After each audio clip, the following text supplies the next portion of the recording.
ہم قرآن مجید کی تفسیر کر رہے ہیں اور سورہ یونس کی آیت نمبر 66 سے آج کا سبق ہے۔ سورہ یونس جو ہے اس میں چونکہ مکی سورہ ہے، اس میں توحید کے بہت مضبوط دلائل ہیں۔ آج کی سورہ میں انشاءاللہ اعوذ باللہ من الشیطان الرجیم، بسم اللہ الرحمن الرحیم، الا ان للہ من فی السماوات ومن فی الارض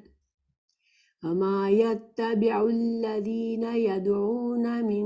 دون الله شركاء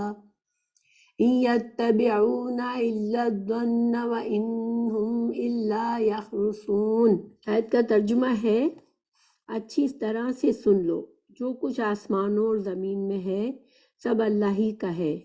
اور جو کچھ اللہ کو چھوڑ کر دیگر شریکوں کو پکارتے ہیں وہ حق کی پیروی نہیں کرتے بلکہ قیاس اور ظن سے کام لیتے ہیں اور صرف اپنے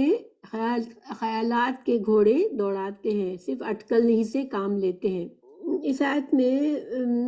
جیسے کہ ہم جانتے ہیں کہ سورہ یونس جو ہے وہ مکی سورہ ہے، اور مکی سورہ میں جو زیادہ تر جو مخاطب تھے وہ مشرکین تھے۔ اللہ سبحانہ تعالیٰ نے جو تنبیہ فرمائی، جو خطاب جن کے بارے میں ہمیں بتایا، وہ مشرکین مکہ تھے۔ تو اللہ سبحانہ تعالیٰ اس آیت میں شرک کی نفی فرما رہے ہیں۔ تو اس میں دو مقاصد، ایک تو رسول اللہ صلی اللہ علیہ وسلم کو تسلی بھی دینا ہے کہ یہ جو مشرکین اپنی سرکشی میں اس حد تک آگے بڑھے ہوئے ہیں اور آپ کو ہر طرح سے ایذا دیتے ہیں، تو آپ ان کی پرواہ نہ کریں، کیونکہ اصل غلبہ اور اصل پاور، اصل قوت جو ہے وہ اللہ سبحانہ تعالیٰ کی ہے۔ پچھلی آیت میں 65 آیت میں بھی اللہ سبحانہ تعالیٰ نے فرمایا کہ ان العزت للہ جمیعا، کہ قوت جو ہے ساری کی ساری، غلبہ جو ہے وہ اللہ سبحانہ تعالیٰ کا ہی ہے۔ اور اس آیت میں اسی سے تعلق ہے کہ اللہ تعالیٰ فرما رہے ہیں، ایک تنبیہ، حرف تنبیہ ہے، الا، خبردار، سن لو کہ بے شک اللہ ہی کے لیے ہے جو کچھ آسمانوں میں ہے اور جو زمین میں ہے۔ تو جتنے انسان ہیں، جتنے فرشتے ہیں، جتنے جن ہیں، کیونکہ من جو ہے وہ ذی عقل کے لیے عام طور پر استعمال ہوتا ہے، لیکن پھر اس میں تمام آسمان اور زمین کے درمیان جو بھی مخلوقات ہے وہ سب شامل ہے کہ جو سب کچھ ہے وہ صرف اور صرف اللہ تعالیٰ ہی کا ہے۔ اللہ سبحانہ تعالیٰ ہی خالق ہے اور اللہ ہی مالک ہے۔ جب اللہ سبحانہ تعالیٰ ہی ہر چیز کا خالق ہے، ہر چیز کا مالک ہے، تو ساری قوت بھی اللہ سبحانہ تعالیٰ ہی کی ہے اور سارے فیصلے بھی اللہ سبحانہ تعالیٰ کے ہیں۔ تو پھر آپ صلی اللہ علیہ وسلم کے لیے ایک طرح سے تسلی یہ ہے کہ آپ کے مخالفین کو اللہ سبحانہ تعالیٰ نے ایک وقتی مہلت دی ہے، تھوڑی سی ڈھیل دی ہے، لیکن اللہ سبحانہ تعالیٰ اپنے رسول صلی اللہ علیہ وسلم کو ضرور آسانی اور غلبہ دے گا۔ اللہ سبحانہ تعالیٰ جسے چاہتا ہے غلبہ دیتا ہے، اللہ سبحانہ تعالیٰ اپنے رسول صلی اللہ علیہ وسلم کو غلبہ دے گا۔ دوسری طرف پہلے مخاطب مشرکین مکہ ہے کہ جب اللہ سبحانہ تعالیٰ ہی کی ہے، زمین و آسمان کی ہر چیز کا مالک اللہ ہی ہے، تو پھر اللہ سبحانہ تعالیٰ نے تو کوئی ایسی دلیل نہیں اتاری، کوئی ایسی بات اپنے انبیاء کرام کے ذریعے مخلوق کو نہیں بتائی کہ اللہ تعالیٰ نے کسی کو اپنی مخلوق پہ سے کسی کو کچھ اختیارات دیے ہیں کہ وہ بندوں کو نفع نقصان پہنچا سکتے ہیں بغیر اسباب کے، یا بندوں کی دعائیں قبول کر سکتے ہیں، یا بندوں کے لیے رزق فراہم کر سکتے ہیں، یا پھر ان کے لیے زندگی اور موت کے فیصلے کر سکتے ہیں۔ تو جب اللہ سبحانہ تعالیٰ نے ایسی کوئی دلیل نہیں اتاری ہے، اللہ سبحانہ تعالیٰ نے مخلوق، اللہ ایک اکیلا خالق ہے اور باقی سب مخلوق ہے، اور کسی مخلوق کو اللہ تعالیٰ نے خود ایسا کوئی مقام اور مرتبہ نہیں دیا کہ وہ دوسرے بندوں کے لیے حاجت روا یا مشکل کشا اور اس کی دعائیں سننے والے، اس کے بغیر اسباب کے اس کے کام کرنے والے، اس کو موت اور زندگی دینے والے، اس طرح کے اختیارات اللہ نے جب نہیں بانٹے ہیں تو پھر کسی کے پاس یہ اختیار ہے ہی نہیں۔ وَمَا يَتَّبِعُ الَّذِينَ يَدْعُونَ مِن دُونِ اللَّهِ شُرَكَاءَ، اللہ تعالیٰ فرما رہے ہیں کہ جو لوگ دوسرے جو شریک بنا لیتے ہیں اللہ کے سوا، تو پھر وہ کیسے بنا لیتے ہیں جبکہ اللہ نے کسی کو نہیں بنایا، نہیں یہ قوت اور یہ طاقت اور مقام کسی مخلوق کو نہیں دیا ہے، تو پھر یہ جو مشرک ہیں وہ کیسے اللہ کے سوا کسی اور کو پکارتے ہیں اپنی حاجتوں کے لیے، اپنی مشکلوں کو دفع کرنے کے لیے، اپنے لیے فائدے حاصل کرنے کے لیے کیسے اللہ کے سوا کسی اور کو پکار لیتے ہیں۔ تو اب آگے اللہ تعالیٰ جواب دے رہے ہیں کہ إِن يَتَّبِعُونَ إِلَّا الظَّنَّ وَإِنْ هُمْ إِلَّا يَخْرُصُونَ، کہ نہیں وہ پیروی کرتے مگر صرف اپنے ظن کی۔ ظن کیا ہوتا ہے؟ انسان اپنے اندازوں سے کچھ چیزوں کو اخذ کر لیتا ہے اور اس کے بارے میں یہ عقیدہ بنا لیتا ہے کہ یہ ایسا ہے، یہ ویسا ہے، تو یہ ظن ہوتا ہے۔ تو جو کچھ بھی انہوں نے اللہ سبحانہ تعالیٰ کے علاوہ کچھ ہستیوں کو اپنے نفع نقصان کے لیے سمجھ لیا ہے کہ یہ قدرت رکھتی ہے، ہم ان کی پرستش کر سکتے ہیں، ہم ان کی عبادت کر سکتے ہیں، تو یہ سارا کچھ ان کے گمان سے، ان کے خیالات کی تخلیق ہے۔ یہ انہم الا یخرصون، یہ سارے کے سارے ان کے سب اپنے خیالات سے بنائے ہوئے چیزیں ہیں۔ تو گویا کہ ان کو یہ بات بتا کر ان کو تنبیہ کی جا رہی ہے کہ جب بے حقیقت چیز کے پیچھے چل رہے ہیں اور جو حق ہے، جو اللہ کے رسول صلی اللہ علیہ وسلم حق لائے ہیں اور جو توحید کا پیغام ان کو دیا جا رہا ہے، اس کے وہ مخالف ہیں، مخالفت کر رہے ہیں، تو پھر وہ اللہ سبحانہ تعالیٰ جو اکیلا خالق ہے اس کی مخالفت کر رہے ہیں، اور پھر اس کا مطلب ہے کہ وہ اپنی زندگی کو، پہلی بات یہ کہ اپنی زندگی کی اس مہلت کو اپنے بے بنیاد عقائد کی بنیاد پر، بے بنیاد اور غیر باطل عقائد کی بنیاد پر وہ اپنی زندگی کو ضائع کر رہے ہیں، اس مہلت کو ضائع کر رہے ہیں، اور دوسرا وہ اللہ اور اللہ کے رسول صلی اللہ علیہ وسلم کی مخالفت کر کے اپنی زندگی کو اپنے لیے عذاب کے مستحق خود کو بنا رہے ہیں، اور یہ سب کچھ صرف اس لیے کہ وہ اپنے اندازوں سے چل رہے ہیں۔ اور دیکھیں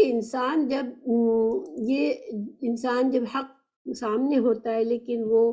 اس کے باوجود حق کو نہیں قبول کرتا، تو وہ اس لیے نہیں کرتا کہ وہ اپنے نفس کی پیروی کر رہا ہوتا ہے۔ اس کا الہ اصل میں اس کا نفس ہی ہوتا ہے۔ وہ شیطان کی پیروی بھی لوگ اسی لیے کرتے ہیں کہ ان کو بظاہر اس میں اپنے فائدے نظر آتے ہیں، اور جو لوگ اپنے لیے آسان دین چاہ رہے ہوتے ہیں، اپنی مرضی کا دین چاہ رہے ہوتے ہیں، تو وہ پھر اس طرح کے عقائد بنا لیتے ہیں اور پھر ان کو اپنا دین اور مذہب بنا لیتے ہیں، جبکہ اللہ سبحانہ تعالیٰ نے قرآن میں دوسری جگہ فرمایا کہ ان الدین عند اللہ الاسلام،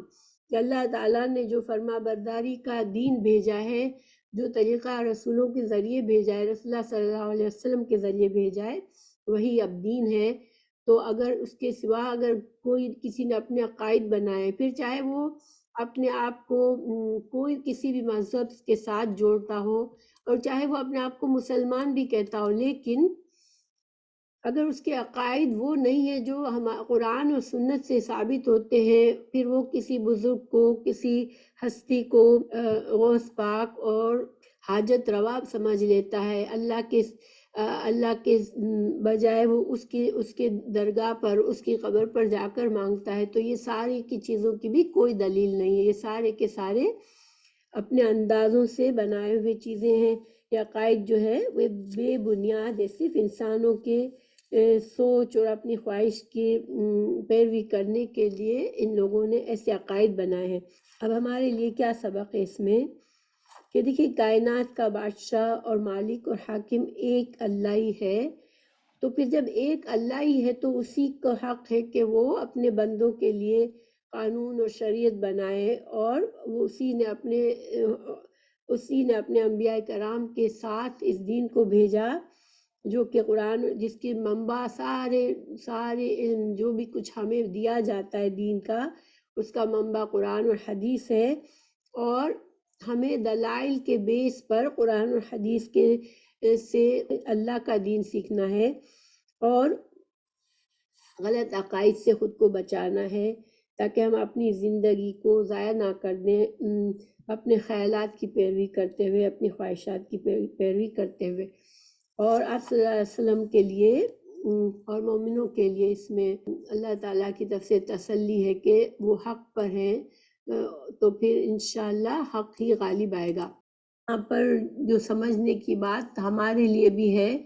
کہ انسان کا عقائد درست ہونے چاہیے۔ اللہ سبحانہ تعالیٰ نے سورہ نجم میں بھی اس بات کا ذکر فرمایا، سورہ آیت نمبر 19 سے 26 تک اللہ سبحانہ تعالیٰ نے فرمایا، بھلا تم نے لات اور عزا اور تیسرے منات کے بارے میں سوچا؟ کیا تمہارے لیے تو بیٹے ہیں اور اللہ کے لیے بیٹیاں ہیں؟ کیونکہ انہوں نے یہ بتوں کو اللہ کی بیٹیاں کہتے تھے۔ اس صورت میں تو یہ گندی تقسیم ہے، یہ تو سب نام ہی ہیں جو تم نے اور تمہارے باپ دادا نے مقرر کر لیے ہیں، اللہ نے ان کی کوئی دلیل نہیں اتاری۔ یہ لوگ تو صرف اٹکل اور خواہشات ہی کی پیروکار ہیں، یقیناً ان کے پاس ان کے رب کی طرف سے ہدایت آ چکی ہے۔ کیا انسان کی ہر امید براتی ہے؟ یعنی کہ انسان کیا آزاد ہے دنیا میں؟ اللہ تعالیٰ نے اس کو چھوڑ کے رکھا ہے کہ وہ جسے چاہے اپنا معبود بنا لے اور اس کی پرستش کرے، جبکہ خالق کی کائنات جو ہے وہی اکیلا معبود ہونے کے لائق ہے۔ اللہ ہی کی آخرت اور دنیا ہے۔ آسمانوں میں بہت سے فرشتے ہیں جن کی سفارش کچھ بھی کام نہ آئے گی جب تک اللہ اپنی خوشی اور مرضی سے جس کے لیے چاہے اجازت نہ دے۔ یعنی کہ یہ لوگ کہتے تھے، اللہ کو مانتے تھے مگر وہ کہتے تھے کہ ہم جن کو اپنا معبود سمجھتے ہیں وہ اصل میں ہم اللہ کے سامنے ہمارے سفارشی ہیں، وہ ہماری خواہشات پوری کرتے ہیں، اور اللہ سبحانہ تعالیٰ سے ہمیں ہمارا جو انجام ہے، آخرت کا انجام ہے، جو دنیا کا ہمارا انجام ہے، ہر چیز میں یہ ہماری مدد کرنے والے ہیں، ہمارے لیے سفارش کرنے والے ہیں۔ تو اللہ سبحانہ تعالیٰ نے فرمایا کہ سفارش تو صرف اللہ کی مرضی سے ہوگی، اللہ کی اذن سے ہوگی۔ پھر اللہ تعالیٰ نے مزید فرمایا، جن کا آخرت پر ایمان نہیں وہ فرشتوں کو عورتوں جیسے نام مقرر کرتے ہیں، حالانکہ ان کے پاس ان کی کوئی دلیل تو نہیں ہے، محض اپنے اندازوں کے پیچھے چلتے ہیں اور گمان حق کے مقابلے میں کچھ بھی نہیں ہے۔ گویا صرف توحید ہی ہے وہ سچا حق ہے، اللہ کا ایک ہونا اور اللہ ہی کا خالق کائنات ہونا، اللہ ہی کا اکیلا پرستش کے لائق ہونا، یہی سچ ہے۔ اس کے علاوہ اگر انسان کسی کی طرف بھی دیکھتا ہے کہ وہ میری ضرورتوں کا خیال کرے گا اور وہ غیب سے میری مدد کرے گا، چاہے پھر اس کا نام لات رکھا گیا، عزا رکھا گیا، غوث پاک رکھا گیا، اس کو مشکل کشا رکھا گیا یا دستگیر یا داتا رکھا گیا، یہ سب کے سب صرف انسان کے خیالات اور تصور کی باتیں ہیں، ورنہ کوئی دلیل نہیں ہے۔ یہاں پر ان آیت میں ہمیں یہ بھی پتہ چلا کہ ہمارا دین جو ہے وہ دلائل پر ہے، حق بات کے لیے دلیل ہونا ضروری ہے۔ قرآن اور حدیث جو ہے یہ وہ ذرائع ہیں جس کے ذریعے ہمیں دلائل ملتے ہیں۔ اللہ تعالیٰ نے اللہ ہی خالق ہے، اور اللہ سبحانہ تعالیٰ نے ہمیں جو کچھ بھی احکامات دیے ہیں بس وہی ایک ذریعہ ہے، اور انسان ایک مسلمان کے لیے ضروری ہے کہ وہ دلائل پر چلے۔ دین جو ہے اللہ نے ہمیں عقل دی ہے، اور اللہ تعالیٰ نے دین ایسا دیا ہے جو کہ انسان اس کے دلائل سے سمجھ سکتا ہے، اس سچ کو مان سکتا ہے کہ ہاں یہ واقعی میں سچ ہے، اور اندازوں سے، خیالات سے، سنی سنائی باتوں سے، کسی کی اندھی تقلید کرنے سے دین پر چلنا بہت خطرناک ہے، کیونکہ اصل جو ذریعہ ہے وہ سورس ہے وہ اللہ کی طرف سے وحی کا، جو وحی نازل ہوئی وہی ہمارے لیے سچی حقیقت کا ذریعہ ہے، جو ہمیں حقیقت سے آگاہ کرتا ہے کہ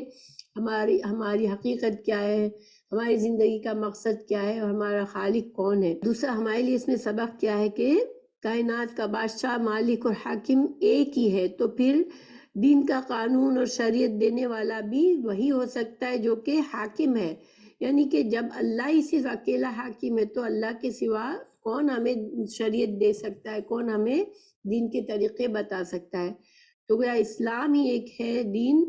جو کہ قرآن اور حدیث سے کے ذریعے ہمیں دیا گیا ہے، اور یہی ایک علم کا ذریعہ ہے ہمارے لیے کہ ہم اپنے خالق کو اس کے ذریعے پہچانیں۔ تو اس کے علاوہ اگر انسان دلائل کو چھوڑ کر اندھی تقلید کرتا ہے کسی کی، اور اپنے دماغ سے، اپنے خیالات سے کسی چیز کی پیروی شروع کر دیتا ہے، یا ایون اپنے نفس کی پیروی کرتا ہے، یہ سارا نفس کی پیروی ہوتی ہے۔ اصل میں جب انسان اللہ کے سوا کسی اور کی طرف جھکتا ہے تو وہ صرف نفس کی پیروی ہوتی ہے، وہ عقل سے، دلائل سے کیا ہوا ایک فیصلہ نہیں ہوتا۔ انسان کے عقائد کو ٹھوس حقیقت کے اوپر بنانا چاہیے، کیونکہ اللہ کا سچا اور سیدھا دین جو ہے وہ قرآن اور حدیث کے دلائل کے ساتھ ہی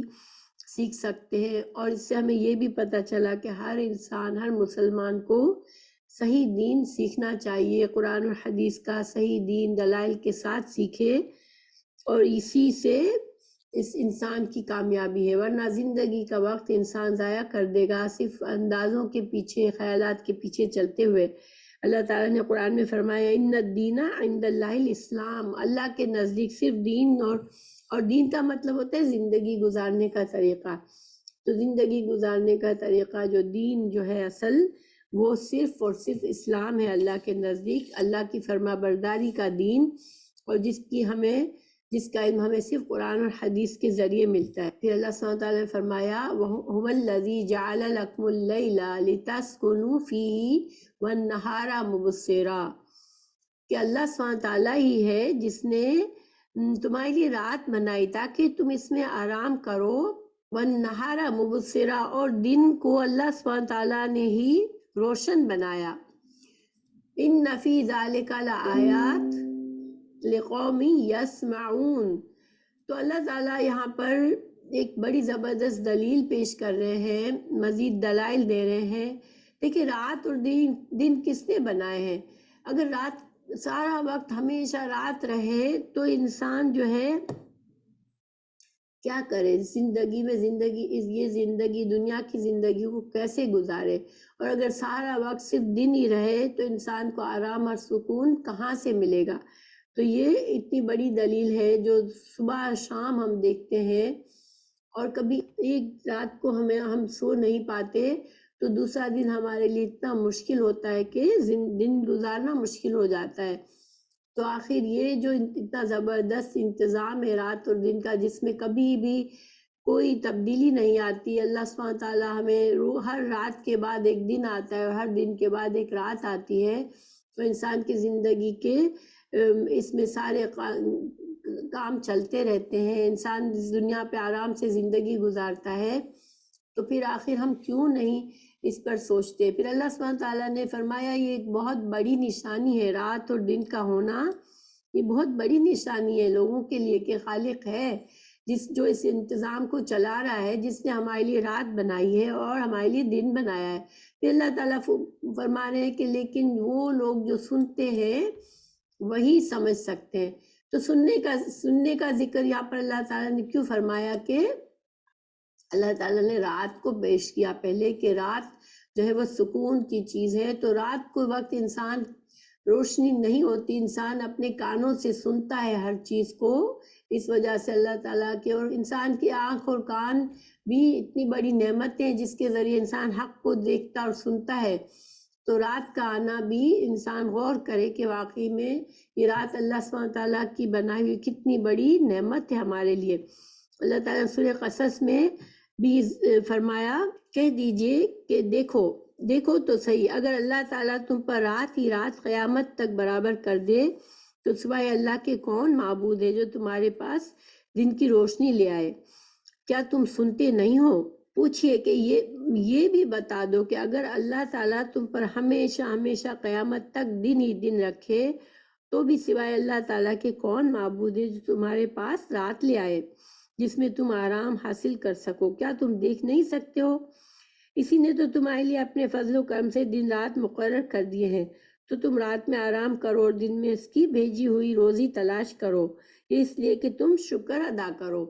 دیکھیں یہ سورہ قصص کی آیت نمبر 71 سے 73 تھی، اور اللہ تعالیٰ نے آخر میں فرمایا رات اور دن کی تخلیق ایسی چیز ہے کہ تم شکر کرو اس پر، یہ اللہ کی نعمت ہے۔ اور واقعی میں جو غور کرتا ہے، جو سمجھتا ہے کہ کہ کتنی بڑی نعمت ہے جس کو ہم ہر دن اور ہر رات اس سے فائدہ اٹھاتے ہیں. اور یہ اللہ کی کامل قدرت ہے کہ اللہ تعالیٰ سورج جیسی چیز اللہ نے بنائی اور چاند جیسی چیز بنائی جو کہ اپنا کام کرتے رہتے ہیں اور اس میں کبھی بھی تبدیلی نہیں کرتے. اللہ کے حکم کے مطابق وہ بندوں کے فائدے کے لیے چلتے رہتے ہیں. لیکن کون ہے، یعنی کون بیٹھ کے ان چیزوں پہ غور کرتا ہے؟ اس سے ہمیں پتہ چلا کہ ہمیں کائنات میں آنکھیں بند کر کے نہیں چلنا چاہیے. اللہ کی نشانیاں ہر جگہ موجود ہیں کائنات میں، اور ہماری اپنی ذات کے اندر انسان سوچے سمجھے تو بہت کچھ ہے اس کو صرف اپنے خالق کی پہچان دلانے کے لیے. اگر ہم قرآن نہ بھی پڑھا ہوا ہو، کوئی کسی کو قرآن نہ بھی ملا ہو، حدیث نہ بھی ملی ہو، دین کا پتہ نہ بھی چلا ہو، لیکن ایک اور سننے اور دیکھنے والے انسان کو ان نشانیوں سے اللہ کی پہچان ہوتی ہے، خالق کی پہچان ہوتی ہے. پھر اللہ سبحانہ وتعالیٰ فرما رہے ہیں قالوا اتخذ اللہ ولدا سبحانہ هو الغنی لہ ما فی السماوات وما فی الارض ان عندکم من سلطان بہذا اتقولون علی اللہ ما لا تعلمون. اللہ سبحانہ تعالیٰ مزید فرما رہے ہیں، اللہ تعالیٰ فرما رہے ہیں انہوں نے کہا اللہ نے کوئی اولاد بنا رکھی ہے، وہ پاک ہے، وہی بے پرواہ ہے، اسی کے لیے ہے جو کچھ آسمانوں میں ہے اور جو کچھ زمین میں ہے، تمہارے پاس اس کی کوئی دلیل نہیں، کیا تم اللہ پر وہ کہتے ہو جو تم نہیں جانتے؟ تو یہاں پر اللہ سبحانہ تعالیٰ ان کی تنقید کرتے ہیں ان لوگوں پر جو اللہ کی اولاد بناتے ہیں. تو مشرکین نے فرشتوں کو اللہ کی بیٹیاں قرار دیا، یہود نے عزیر کو اور نصارہ نے مسیح علیہ السلام کو اللہ کا بیٹا قرار دیا. اور یہ سارے عقائد جو ہیں ان کے پاس کوئی دلیل نہیں ہے، کسی اللہ کی آسمانی کتاب میں یہ نہیں لکھا ہوا ہے کہ اللہ تعالیٰ نے ان کو اپنی اولاد بنایا ہے. تو یہ سب کچھ کیا ہے؟ یہ سارے ان کے اندازے ہیں، سب کچھ ان کے خیالات سے بنایا ہوا ہے. اللہ تعالیٰ فرما رہے ہیں کہ اللہ تعالیٰ پاک ہے، سبحانہ، اللہ تعالیٰ پاک ہے ان کمزوریوں سے. کیونکہ دیکھیں اولاد جو ہے، اولاد کیا ہے؟ انسان کو اولاد ایک ضرورت ہوتی ہے انسان کی، اور اولاد کے لیے پھر انسان کو بیوی کی ضرورت ہوتی ہے، اور بیوی اور شوہر میں ایک اللہ تعالیٰ نے ایک ضرورت رکھی، ایک دوسرے کے لیے شہوانی ضرورت رکھی، لذت رکھی، جس کی ذریعے جو ہے ان کی قربت سے اولاد ہوتی ہے. یہ ساری انسانوں کی کمزوریاں ہیں کہ انسان بیوی کا محتاج ہوتا ہے اولاد کے لیے، پھر وہ خود اسے پتا ہوتا ہے کہ میرے بعد میری اولاد میرے نام کو لے کر چلے گی. انسان فانی ہوتا ہے، مخلوق فانی ہے چاہے کوئی بھی ہے. تو انسان کی یہ ساری کمزوریاں ہیں، اور انسان محتاج ہے کہ وہ اس کے پاس اولاد ہو، اس کے لیے بیوی ہو، اس کے لیے خاندان ہو. مگر اللہ سبحانہ تعالیٰ تو ہر طرح سے اللہ سبحانہ تعالیٰ غنی ہے، اللہ تعالیٰ کسی چیز کا محتاج نہیں ہے، وہ ہمیشہ سے ہے اور ہمیشہ رہنے والا ہے. اس کی بقا کے لیے وہ کسی کا محتاج نہیں ہے، اس کا نام روشن کرنے کے لیے اسے اولاد کی ضرورت نہیں ہے. اور پھر اللہ ہی خالق ہے، اللہ کے سوا تو تمام مخلوق ہے، مخلوق اللہ کی ملکیت ہے. تو ملکیت اور اولاد جو ہے وہ ملکیت نہیں ہوتی ہے، اولاد جو ہے وہ ماں باپ کے بعد اس کے نام اور اس کے مال کی مالک بنتی ہے. لیکن اللہ سبحانہ تعالیٰ تو ہمیشہ سے اور ہمیشہ رہنے والا ہے، اور اس کو کسی جانشین کی ضرورت نہیں ہے. اللہ تعالیٰ نے فرما رہے مزید لَهُ مَا فِي السَّمَاوَاتِ وَمَا فِي الْأَرْضِ إِنْ عِنْدَكُمْ مِنْ سُلْطَانٍ بِهَذَا. اللہ سبحانہ تعالیٰ یہاں پر فرما رہے تو تمہارے پاس کیا کوئی دلیل ہے کہ اللہ تعالیٰ نے اپنی مخلوق میں سے کسی کو اپنی اولاد بنایا ہے؟ أَتَقُولُونَ عَلَى اللَّهِ مَا لَا تَعْلَمُونَ، کیا تم اللہ کے بارے میں وہ کہتے ہو جو تمہیں علم نہیں ہے؟ تو یہاں پر بھی دیکھیں دلیل مانگی گئی. سلطان کیا ہوتی ہے کہ تمہارے پاس کوئی ثبوت ہے، کوئی دلیل ہے جس کے ذریعے تم یہ بات کہتے ہو. اللہ تعالیٰ نے دوسری جگہ پر بھی یہ مضمون آیا ہے قرآن میں سورہ بنی اسرائیل 1:1 میں اللہ تعالیٰ نے فرمایا اور آپ کہتے رہیں کہ اسی اللہ کی تعریفیں ہیں جس کے اولاد نہیں اور نہ اس کی بادشاہت میں کوئی اس کا ساجی ہے اور نہ وہ ایسا ہے کہ کمزوری کی وجہ سے اس کا کوئی حمایتی ہو اور آپ اس کی زبردست بڑائی بیان کرتے ہیں۔ سورہ کاف 4 اور 5 میں فرمایا جن کا یہ عقیدہ ہے کہ اللہ صاحب اولاد ہے انہیں نہ تو خود ہی اس کا علم ہے اور نہ ان کے باپ دادا کو، یہ ان کے منہ سے بڑا بول نکل رہا ہے اور محض جھوٹ ہی بول رہے ہیں۔ سورہ مریم 88 سے 90 میں اللہ نے فرمایا اور انہوں نے کہا رحمان نے کوئی اولاد بنا لی ہے، بلا شبہ یقیناً تم ایک بہت بھاری بات کو آئے ہو، آسمان قریب ہے کہ اس سے پھٹ پڑے اور زمین شق ہو جائے اور پہاڑ ڈھہ کر گر پڑے، یعنی کہ اللہ تعالیٰ کی یہ مخلوق ساری جو ہے آسمان زمین اور پہاڑ وہ لرز جاتے ہیں اس بات سے کہ اللہ تعالیٰ انسان نے اتنا بڑا ظلم کر دیا کہ اللہ کی اولاد بنا دی اور انہوں نے رحمان کے لیے کسی اولاد کا دعویٰ کیا، حالانکہ رحمان کے لائق نہیں کہ وہ کوئی اولاد بنائے۔ آسمان اور زمین میں جو کوئی بھی ہے وہ رحمان کے پاس غلام بن کر آنے والا ہے، بلا شبہ یقیناً اس نے ان کا احاطہ کر رکھا ہے اور انہیں خوب اچھی طرح گن کر شمار کر رکھا ہے، ان میں سے ہر ایک قیامت کے دن اس کے پاس اکیلا آنے والا ہے۔ یہ ساری باتیں انسان کو بتا رہی ہے کہ یہ سب کچھ جتنا بھی قسم کا شرک ہے، چاہے اللہ کی اولاد کوئی بنا دے نعوذ باللہ، یا کوئی بت اور اللہ کی شریک بنا دے، لیکن یہ سب کی بنیاد کیا ہے؟ صرف خیالات پر ہے۔ تو یہ بار بار ہمیں کیا بتایا جا رہا ہے کہ انسان کا دین جو ہے بہت ضروری ہے، ہمارے عقائد کا صحیح ہونا بہت ضروری ہے، اور عقائد کی جو بنیاد ہے وہ صحیح علم پر ہونی چاہیے، قرآن اور حدیث سے صحیح علم پر ہونی چاہیے۔ اگر انسان یہ اتنی اہم چیز ہے، دیکھیے دنیا کی زندگی بہت مختصر ہے اور وہ فانی ہے، ہر انسان کی زندگی چاہے اس کو کچھ بھی ملا اس دنیا میں، یہ صرف ایک مہلت ہے جس میں وہ انسان اپنی آخرت کو کمانے کے لیے جد و جہد کرتا ہے۔ اگر انسان اس وقت کو صرف صحیح دلائل سے دین نہیں سیکھتا اور انسان غلط عقائد کے ساتھ اس زندگی کو ضائع کر دیتا ہے، کیونکہ ہمارے ہر عمل کا دار و مدار ہمارے عقائد پر ہوتے ہیں۔ دین جو ہے وہ جب انسان کا جو عقیدہ ہی غلط ہوگا تو اس کا سارا عمل بھی غلط ہوگا اور انسان اپنی زندگی کو ضائع کر دیتا ہے اس میں ہی اور آخرت کے لیے کچھ نہیں کما پاتا۔ یہ بہت اہم چیز ہے کہ انسان دلائل کے بیس پر اپنی دین کو سیکھنے کی عادت ڈالے، اور یہی چیز ہمیں شروع سے رکھنی چاہیے۔ ہر بچے کی تربیت صحیح قرآن اور حدیث کے علم سے ہونی چاہیے۔ آج دیکھیں مسلمان کتنے بٹے ہوئے ہیں، کتنے گروہوں میں بٹ گئے ہیں، کتنے اختلافات پیدا ہو گئے ہیں، اور ہر گروہ سمجھتا ہے کہ ہم صحیح ہیں اور ہم ہی جو ہے وہ جنت میں جانے والے ہیں۔ لیکن دیکھیں یہ کتنا بڑا انسان یہاں پر اپنے لیے رسک لیتا ہے، اپنے لیے خطرہ مول لیتا ہے۔ اگر وہ غلط خیالات پر اور ضد میں اپنے طریقے پر اڑ کر انسان اپنا اس مہلت کو ضائع کر دے گا تو آخرت میں تو صرف حق تو ایک ہی ہے، سچ تو ایک ہی ہے، اور سچ کا جو منبع ہے وہ صرف قرآن اور حدیث ہے۔ تو انسان کے لیے اس میں بہت بڑی ایک نصیحت ہے۔ اللہ تعالیٰ نے کئی جگہوں پر قرآن میں دلیل کے بیس پر بتایا کہ یہ تم اگر کسی چیز پر کوئی دعویٰ کرتے ہو، کوئی عقیدہ رکھتے ہو تو پھر اپنی دلیل لاؤ۔ سورہ بقرہ آیت نمبر 111 میں بھی فرمایا قُلْ هَاتُوا بُرْهَانَكُمْ إِن كُنتُمْ صَادِقِينَ، کہہ دے لاؤ اپنی دلیل اگر تم سچے ہو۔ یعنی سچائی جو ہے وہ صرف انسان کے خیالات سے نہیں ہوتی، سچائی کے لیے ٹھوس بات ہونی چاہیے، دلیل ہونی چاہیے۔ اور جگہوں پر بھی قرآن میں سورہ انبیاء، سورہ نمل اور سورہ قصص میں بھی یہ اللہ سبحانہ تعالیٰ نے یہی بات فرمائی کہ دلیل لاؤ۔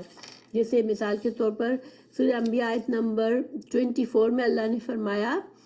کیا انہوں نے اللہ کو چھوڑ کر غیر معبود بنا لیے ہیں؟ آپ فرما دیں کہ اپنی دلیل لاؤ، یہ میرے ساتھیوں کی کتاب اور مجھ سے پہلے نبیوں کی کتابیں موجود ہیں، لیکن اکثر لوگ حق کا یقین نہیں رکھتے، اس لیے وہ روگردانی کر رہے ہیں۔ ہم نے آپ سے پہلے کوئی رسول نہیں بھیجا جس پر یہ وحی نہ اتاری ہو کہ میرے سوا کوئی معبود نہیں، لہذا میری ہی عبادت کرو۔ دیکھیں کتنا صاف لفظوں میں کہہ دیا گیا کہ دلائل کے بغیر حق نہیں ہوتا۔ اللہ تعالیٰ نے انبیاء کرام کو دنیا میں مبعوث فرمایا شروع سے، اور ہر نبی نے آ کر کچھ دلائل پیش کیے اپنے پیروکاروں کو۔ تو اگر انسان دلائل کو چھوڑ کر صرف خیالات اور کسی کے پیچھے چل جاتا ہے، چاہے باپ دادا کے پیچھے چل رہا ہو، چاہے کسی پیر، کسی ولی، کسی امام کے پیچھے بھی آنکھیں بند کر کے چلنے والا، شاید اپنے لیے وہ بہت بڑا نقصان کر رہا ہو، چانس لے رہا ہو کہ اس کی زندگی جو ایک ہی بار کی ہے، ایک ہی بار کی مہلت ہے، اس کو وہ گنوا کر اس دنیا سے جائے گا۔ پھر اللہ تعالیٰ سورہ نمل میں فرمایا آیت نمبر 24 میں، کون ہے جو مخلوق کو پیدا کرتا ہے پھر اسے دوبارہ پیدا فرمائے گا، اور جو تمہیں آسمان اور زمین سے روزی دیتا ہے، کیا اللہ کے ساتھ کوئی اور معبود بھی ہو سکتا ہے؟ آپ فرمائیں اگر تم سچے ہو تو اپنی دلیل لے آؤ۔ تو بار بار اللہ تعالیٰ ہمیں یہی بتا رہے ہیں کہ دلائل کے بغیر جو ہے دین کو نہیں لینا ہے۔ تو اللہ سبحانہ تعالیٰ مسلمانوں کو بھی توفیق دے کہ مسلمانوں کی اصلاح کر دے اللہ، کہ وہ صحیح دین کو سیکھے، ہو تو پھر کوئی اختلاف نہیں رہے گا۔ ہر انسان اگر صرف قرآن اور حدیث کو لے کر چلے گا تو پھر آپس میں اختلاف کی جڑ کٹ جائے گی۔ کہ اللہ تعالیٰ فرما رہے ہیں اَتَقُولُونَ عَلَى اللَّهِ مَا لَا تَعْلَمُونَ، کہ کیا تم اللہ پر، جو اللہ جو خالق ہے، جو جس دنیا کا مالک ہے، جو چاہے کر سکتا ہے تمہارے ساتھ، تمہارے تمام معاملات کا جو ڈور ہے وہ اللہ کے ہاتھ میں ہے، اور تم ایسی ذات کے بارے میں تم ایسی باتیں کرتے ہو جس کا تمہیں کوئی علم نہیں ہے۔ تو ایک طرح سے یہ ڈراوا ہے، ڈرایا جا رہا ہے، دھمکی دی جا رہی ہے کہ تم کیا کر رہے ہو، ہوش میں آ جاؤ۔ اللہ تعالیٰ فرما رہے ہیں قُلْ إِنَّ الَّذِينَ يَفْتَرُونَ عَلَى اللَّهِ الْكَذِبَ لَا يُفْلِحُونَ، کہ آپ کہہ دیں کہ بے شک جو لوگ اللہ پر جھوٹ باندھتے ہیں وہ فلاح نہیں پائیں گے۔ کسی قسم کے شرک کی کوئی دلیل کی گنجائش نہیں ہے اللہ کی کتاب میں۔ تو پھر افترا اور کذب، الکذب دونوں کے ایک ہی معنی ہوتے ہیں، لیکن یہاں پر تاکید کے لیے دونوں کو لایا گیا ہے کہ یفترونا یعنی جھوٹ باندھتے ہیں، علی اللہ کذب جھوٹ، الکذب تو دو بار جھوٹ کو لا کر یہی اس کو تاکید کے لیے لایا گیا ہے، لوگوں کو جھنجھوڑا گیا ہے کہ تم کس جھوٹ کے پیچھے چل رہے ہو۔ اگر تم جھوٹ پر چلتے ہو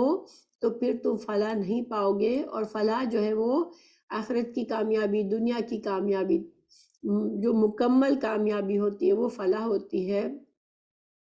تو دنیا کی مہلت تم اب سمجھتے ہو کہ تم کامیاب ہو، تم نے بڑی اچھی زندگی کما لی اپنے لیے، تو تم آخرت میں بھی فلاح نہیں پاؤ گے۔ دنیا میں بھی ایسے لوگوں کی انجام خراب ہی ہے، چاہے اگر وقتی طور پر اللہ کی مہلت ملی ہوئی ہے، لیکن یہ مہلت ختم ہوگی تو ان کا انجام برائی ہے۔ پھر اللہ تعالیٰ فرما رہے متاع فی الدنیا ثم الینا مرجعہم ثم نذیقہم العذاب الشدید بما کانوا یکفرون، کہ اللہ سبحانہ تعالیٰ یہ دنیا تو زندگی، دنیا کا تو تھوڑا سا سامان ہے، تھوڑا سا فائدہ ہے، پھر انہیں لوٹ کر ہمارے پاس آنا ہے، پھر ہم انہیں ان کے کفر کے بدلے بڑا بھاری عذاب چکھائیں گے۔ دیکھیں بار بار انسانوں کو سمجھایا جا رہا ہے کہ دنیا کی زندگی بڑی قیمتی ہے، اور اس کا مقصد ہے تمہیں دنیا کے جو فائدے ہیں وہ تو صرف ایک دنیا گزارنے کا سامان ہے۔ تم اس سامان میں اتنے الجھ گئے ہو جو اللہ تعالیٰ نے وقتی طور پر تم کو دیا ہے کہ جس سے تم اپنی زندگی گزار سکو، تم اس میں اتنے زیادہ مشغول ہو گئے اور اسی میں کے پیچھے اتنے دیوانے ہو گئے کہ تم اصل مقصد کو بھول رہے ہو۔ لیکن تمہارا اصل مقصد یہی ہے کہ اللہ ہی کی طرف لوٹنا ہے، اور الینا کو پہلے لا کے تو یہ حسر پیدا کیا ہے۔ ثم مرجعہم الینا کہا جاتا تو اس کا مطلب ہوتا ہے کہ ہماری طرف ہی لوٹنا ہے، لیکن الینا کو پہلے لا کر مطلب یہ ہو گیا کہ صرف اور صرف ہماری ہی طرف لوٹنا ہے ان کو، یعنی انسان اللہ سے کہیں بھاگ کر نہیں جا سکے گا۔ اگر انسان اپنی منمانی دنیا میں کر رہا ہے تو یہ نہیں ہے کہ وہ ہمیشہ ہمیشہ اپنی منمانی کرتا رہے گا، اس کا انجام تو اللہ ہی کی طرف لوٹنا ہے۔ پھر اللہ تعالیٰ ہی جو سرکشی کر کے آیا، جو اپنی منمانی کر کے آیا، جس نے تمام باتوں کو ٹھکرایا، حق کو ٹھکرایا، تو پھر اس کو اس کا عذاب چکھنا پڑے گا، شدید عذاب، بہت سخت عذاب ملے گا۔ جو اس حق کا انکار کرے گا، جو کافر بنے گا، تو اس کو پھر بہت سخت عذاب کا سامنا کرنا پڑے گا، وہ کہیں بھاگ نہیں سکے گا۔ اب جو ہے اللہ تعالیٰ نے پہلے دلائل پیش کیے، اب ایک مثال پیش کر رہے ہیں کہ جو لوگ سرکشی کرتے ہیں ان کی مدت ختم ہو جاتی ہے، اور جب مدت ختم ہوتی ہے تو وہ عذاب کے ساتھ دنیا سے رخصت ہوتے ہیں، اور آخرت کا بھی ان کو عذاب ملتا ہے، اور ان کے پاس صحیح معنوں میں کوئی قوت نہیں ہوتی جس کے ذریعے وہ اللہ کے دین یا اللہ کے رسولوں کو نقصان پہنچا سکے۔ ساری وقتی باتیں ہوتی ہیں، وقتی طور پر وہ اذیت ضرور دیتے ہیں، یہ اللہ کی حکمت ہے، اللہ تعالیٰ مہلت دیتا ہے۔ اور اس آیت میں اللہ تعالیٰ نے پیارے رسول صلی اللہ علیہ وسلم کے لیے بھی تسلی کا سامان ہے کہ آپ جو ہے آپ کبھی بھی ان کی باتوں سے رنجیدہ نہ ہو، اور مسلمانوں کے لیے بھی، جو مسلمان بہت مشکل کی زندگی گزار رہے تھے مکہ میں، مشرکین کے ظلم و ستم کا شکار بن رہے تھے، ان کے لیے بھی تسلی ہے کہ ساری قوت اللہ کے لیے۔ اللہ تعالیٰ نے سورہ حضرت نوح علیہ السلام کے بارے میں بتایا کہ آپ ان کو نوح علیہ السلام کا واقعہ سنائے۔ اذ قال لقومہ یا قوم ان کان کبر علیکم مقامی وتذکیری بآیات اللہ فعلی اللہ توکلت فاجمعوا امرکم وشرکاءکم ثم لا یکن امرکم علیکم غمۃ ثم اقضوا الی ولا تنظرون۔ حضرت نوح علیہ السلام نے ان کا اولو العزم انبیاء کرام میں سے ہے، 950 سال تک اپنی قوم کو ہدایت کا پیغام دینے کی کوشش کی، اور بہت تھوڑے سے لوگ مسلمان ہوئے، اور بہت زیادہ تکلیفیں برداشت کی، ان کے طعنے تشنے اور ان کی برائیوں کا مقابلہ کیا۔ تو قرآن میں اللہ سبحانہ تعالیٰ نے حضرت نوح علیہ السلام کے بارے میں کئی مقامات پر ان کا ذکر فرمایا ہے۔ یہاں پر ایک صرف یہاں کے مضمون کے مطابق ایک مختصر سا ان کا حوالہ دیا گیا ہے۔ تو جب وہ اپنی قوم سے کہتے ہیں، جب ان کی قوم کی دشمنی بہت بڑھ گئی، بہت زیادہ انہوں نے حضرت نوح علیہ السلام اور مسلمانوں کے لیے مشکلات کھڑی کی، تو پھر حضرت نوح علیہ السلام نے ان سے کیا کہا کہ اے میری قوم، اگر میرا رہنا سہنا اور میرا اللہ کی آیتوں سے نصیحت کرنا تم کو بھاری معلوم ہو رہا ہے، تو میرا بھروسہ تو اللہ ہی پر ہے۔ تم اپنے شریکوں کے پختہ ارادہ کر لو، پھر اپنے اپنے کام میں کوئی دقیقہ اٹھا کر نہ رکھو، پھر میرے ساتھ جو کچھ تمہیں کرنا ہے کر گزرو، مجھے ذرا سی بھی مہلت نہ دو۔ چونکہ جب انبیاء کرام آتے ہیں تو جن کو نہیں ماننا ہوتا وہ انبیاء کے دشمن ہو جاتے ہیں، اور انبیاء کرام کی صرف، حالانکہ انبیاء کا قصور کیا ہوتا ہے، وہ تو حق بات بتا رہے ہوتے ہیں، وہ خیر خواہی کر رہے ہوتے ہیں، قوم کی نصیحت کر رہے ہوتے ہیں۔ تو یہی بات حضرت رسول اللہ صلی اللہ علیہ وسلم کر رہے تھے، اپنی قوم کو ہدایت کا راستہ بتانے کی کوشش کر رہے تھے، مگر آپ صلی اللہ علیہ وسلم کے دشمن ہو گئے وہ۔ اور اسی طرح نوح علیہ السلام کے ساتھ ہوا، تو اللہ تعالیٰ نے نوح علیہ السلام کی مثال پیش کی کہ انہوں نے اپنی قوم سے کہا کہ میرا جرم تو کیا ہے، میں تو تم کو صرف ہدایت کی بات بتانا چاہ رہا ہوں، لیکن تم اس بات پر تم مجھ سے اتنے ناراض ہو کہ مجھ سے دشمنی کر رہے ہو،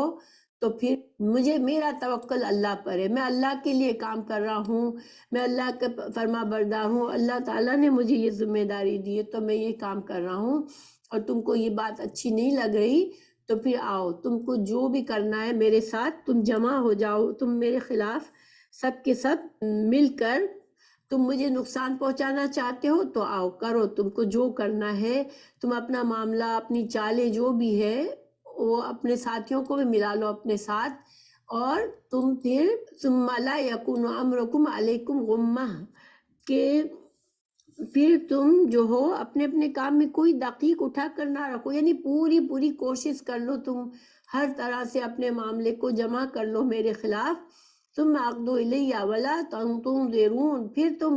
پھر تم جو ہے میرے ساتھ تمہیں جو بھی کرنا ہے، جو تم لوگوں نے ڈیسائیڈ کر لیا مجھے نقصان پہنچانے کے لیے، تمہیں جو کچھ بھی کرنا ہے وہ کر لو، اور مجھے ذرا سی بھی مہلت نہ دو، ولا تنظرون، اور مجھے تھوڑی سی بھی مہلت مت دو۔ یعنی کہ یہ کتنی زبردست اللہ تعالیٰ پر توکل کی بات حضرت نوح علیہ السلام نے فرمائی کہ تم سارے کے سارے بھی مل جاؤ اور ہر طرح کی چالیں چلو، لیکن مجھے اللہ پر بھروسہ ہے، کیونکہ میں تو اللہ کی طرف سے یہ کام کر رہا ہوں، تو مجھے تم نقصان نہیں پہنچا سکتے، کیونکہ اللہ میرا ولی ہے، اللہ میری حفاظت کرنے والا ہے۔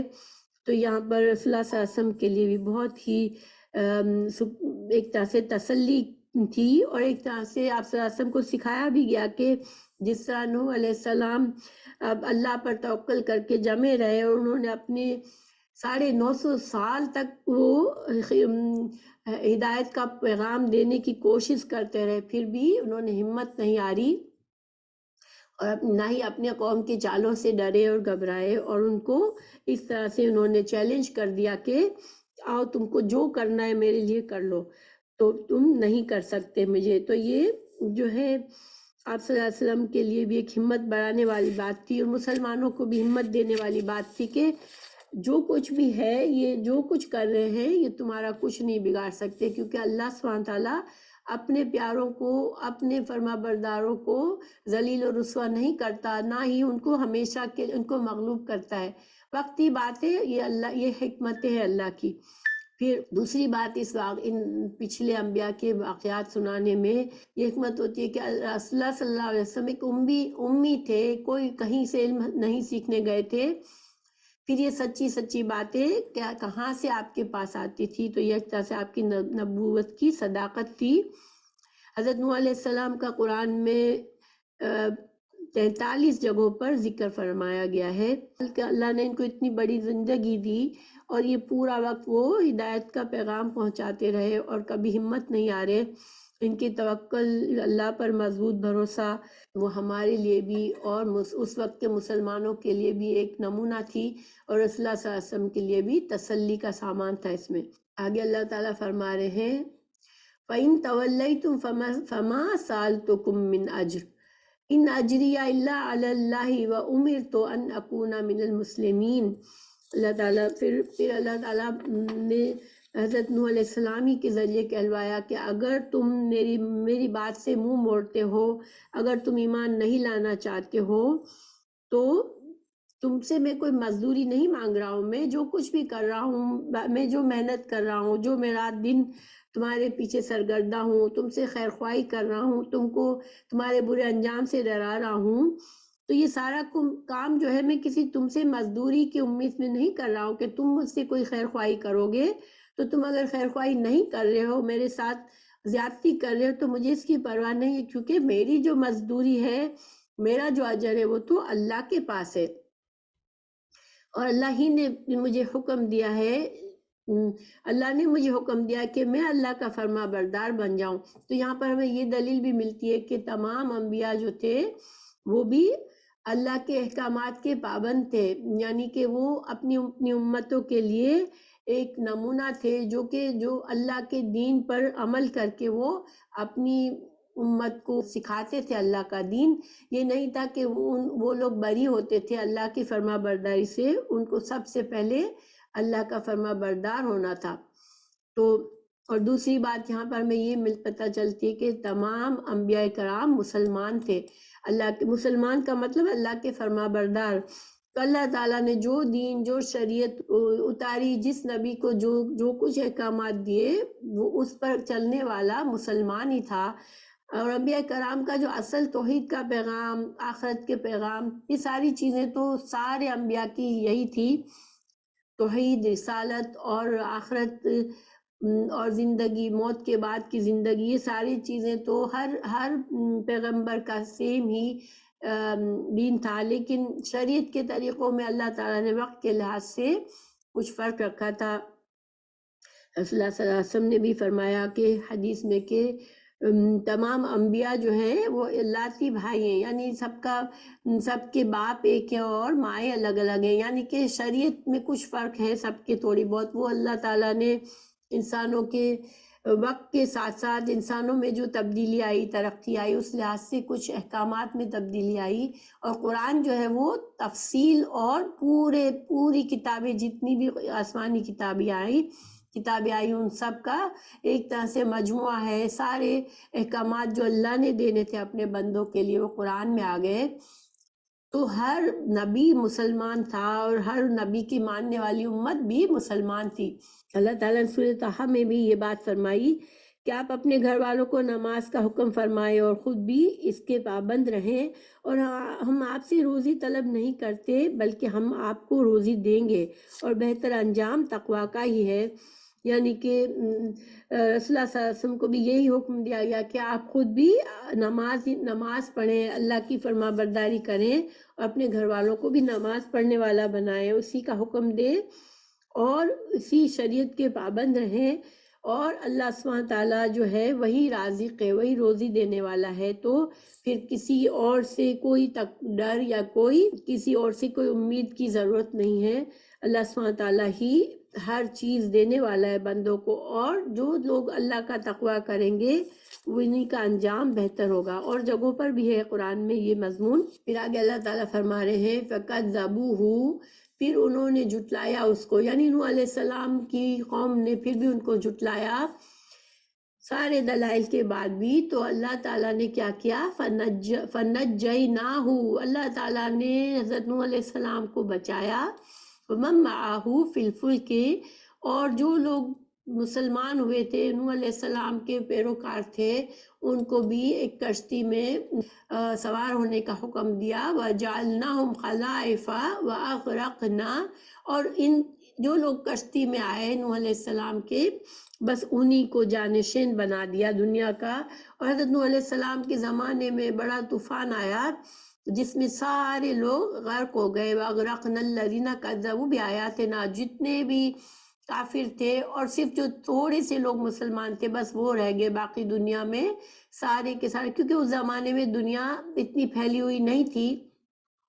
ہر نبی کا جو دائرہ تھا وہ اسی کی قوم ہوتی تھی، تو ان کو غرق کر دیا گیا سب کو۔ فانظر کیف کان عاقبۃ المنذرین، کہ پھر دیکھو کہ جن کو ڈرایا گیا، جنہوں نے ڈراؤں کے پر دھیان نہیں دیا، ان کا کیسا انجام ہوا۔ اللہ سبحانہ تعالیٰ غور و فکر کی دعوت دے رہے اس آیت میں کہ دیکھو کہ یہ کیسا انجام ہوا ان لوگوں کا جنہوں نے اپنے آپ کو بہت بڑا سمجھا اور کسی ڈراوے پر نہیں ڈرے، کسی حق کے بات کو نہیں مانا، کسی دلیل کو نہیں قبول کیا۔ تب ان کو کتنا انبیاء نے ڈرایا لیکن ان پر اثر نہیں ہوا، تو ان کا انجام کیسا ہوا کہ وہ غرق ہوئے اور ان کی زندگی کی مہلت ختم ہو گئی، وہ ہلاک ہو گئے، اور آئندہ کے لیے آخرت میں بھی وہ سزا ہی ملے گی ان کو۔ اللہ تعالیٰ نے سورہ نوح علیہ السلام کے اس طوفان کی اور جگہوں پر بھی تفصیلات بتائی ہے۔ سورہ ہود میں 36 سے لے کر 49 میں، سورہ ہود اس کے بعد والی سورہ ہے انشاءاللہ، تو اس میں ساری تفصیلات آئیں گی۔ سورہ صافات میں بھی اس کا ذکر آیا ہے، آیت نمبر 77 میں اللہ تعالیٰ نے فرمایا ہم نے نوح اور ان کے اہل کو نجات دی اور ہم نے انہی کی اولاد کو باقی رکھا، اور ہم نے ان کا ذکر خیر بعد میں آنے والوں کے لیے چھوڑا۔ یعنی کہ یہاں بھی ہمیں یہ ثبوت ملتا ہے کہ حضرت نوح علیہ السلام کے ساتھ جو لوگ کشتی میں گئے بس انہی سے پھر باقی کے دنیا پھر اس سے آباد ہوئی۔ ہمارے لیے کیا سب سوچنے کی بات یہی ہے بس کہ انسان اتنا ضد میں اندھا نہ ہو جائے کہ میں جس طریقے پر ہوں بس وہی طریقہ دین کا ہے، کیونکہ دین کا معاملہ بہت ہی سیریس ہے، بہت اہم ہے، اور یہ زندگی بار بار نہیں ملنی۔ زندگی کی مہلت اور زندگی میں ہم جس طریقے سے زندگی گزاریں گے وہ اللہ کے دین کا طریقہ ہونا چاہیے۔ اگر ہم اس سے ہٹ گئے اور اپنے کسی کے پیچھے اندھی آنکھیں بند کر کے چلے، دلائل پر کبھی غور نہ کیا، نہ صحیح علم سیکھا، تو ایسے لوگوں کے لیے بہت خطرہ ہے۔ اللہ سبحانہ تعالیٰ مسلمانوں کو بھی توفیق دے کہ سارے لوگ صحیح دین پر جمع ہو جائے، کیونکہ اللہ نے اتنے سارے گروپ نہیں بنائے، اللہ تعالیٰ نے اتنے سارے فرقے نہیں بنائے، شروع سے سارے مسلمان ہی بنائے، اللہ کے فرما بردار بس۔ تو پھر ہم کیوں آج بٹے ہوئے ہیں؟ مسلمانوں کو اپنے عقائد کو درست کرنے کی ضرورت ہے، صحیح علم حاصل کرنے کی ضرورت ہے، اور سچے دین پر چل کر آخرت کی اور دنیا کی کامیابی حاصل کرنے کی ضرورت ہے۔ اللہ سبحانہ تعالیٰ ہم سب کو توفیق دے، آمین۔